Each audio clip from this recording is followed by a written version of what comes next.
હું ડિસેમ્બર મહિનાની અંદર એક ગંભીર બીમારીમાં સપડાયેલો. તેમાં મને 2 મહિના સુધી હોસ્પિટલમાં રહેવું પડેલું અને 2 મહિના સુધી ઘરે આરામ કરવા પડેલો.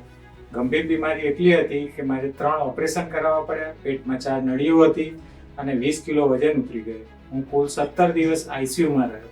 આઈસીયુમાં બીજા દિવસે થોડુંક ભાન આવતા મને મનમાં બીમારીના લીધે બહુ જ ખરાબ વિચારો આવતા લાગે.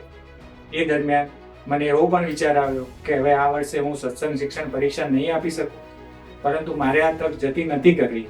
તો બીજા દિવસે મેં મારા ઘરેથી સત્સંગ શિક્ષણ પરીક્ષાની પરિચયની એક્ઝામના પુસ્તકો મંગાવી લીધા અને ધીરે ધીરે વાંચવાનું ચાલુ કર્યું.